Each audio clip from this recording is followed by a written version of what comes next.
My name is Olivia Santini. I'm a coordinating producer for NBC News, and here's what's in my big old bag of tricks.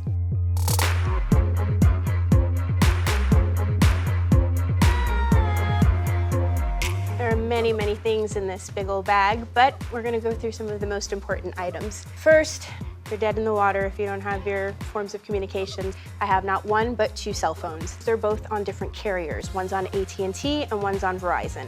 There are times when we get sent to areas in a natural disaster, for example, a fire or a hurricane, and the cell towers have been impacted. Sometimes you're on the phone and you have to be on the phone with control room for multiple hours throughout the day, but you still need a means to be able to look at your email in a portable way.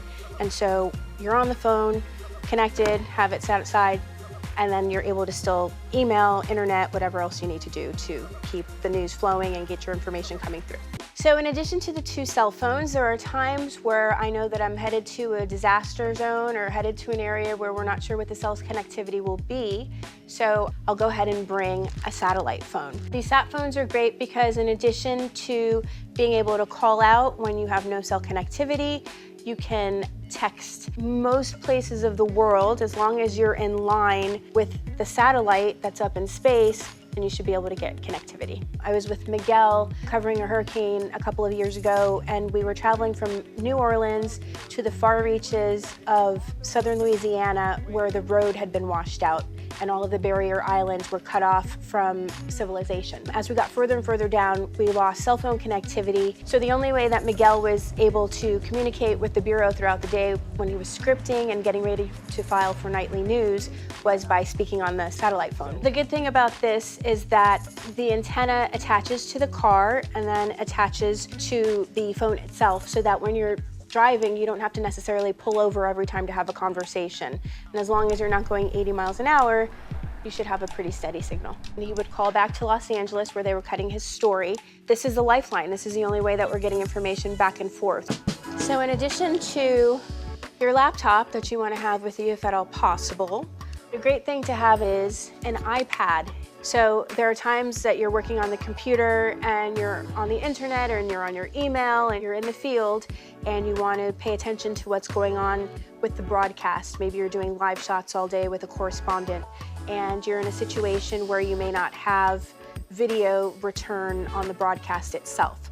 An iPad can help you as a backup monitor. We have a system at NBC where we can dial in internally to see some of our programming, the network, MSNBC, NBC News Now, for example.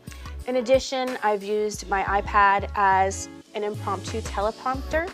There are apps that you can add to your iPad. You can program the app with the script that you need or the information that you need for the prompter, and it will run ready to go for you. Our camera people mostly have a press license plate, but sometimes we're on the road and we're jumping into a rental car and off we go to the scene. And so one good way to let people know that you're not just there as a looky-loo and you're there as official press is to have your sticker that you can put up in your dash or on the side window and leave that there identifying.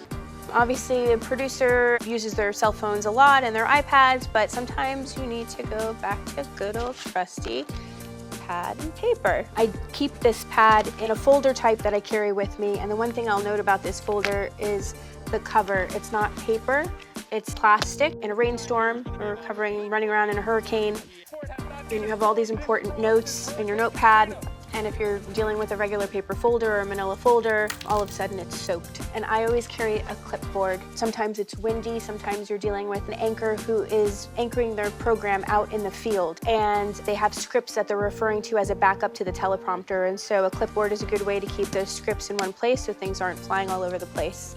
This is my big bag of electronics, which contains most of my chargers, my batteries, my MiFi, and all of the cords. And one thing I'll note is that walking around with headphones is pretty important. AirPods, of course, are a great way to stay hands-free.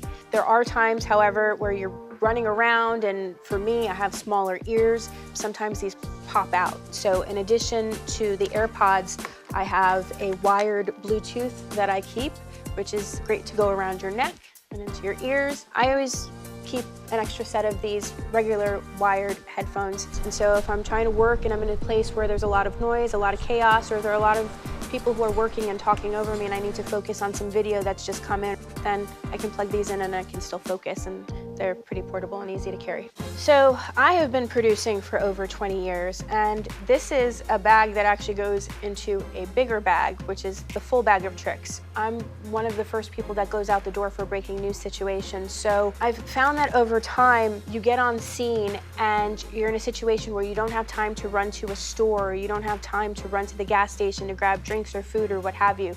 And so by thinking ahead and being able to pack all of these different components, you're just essentially prepared for whatever comes your way. Preparation is key.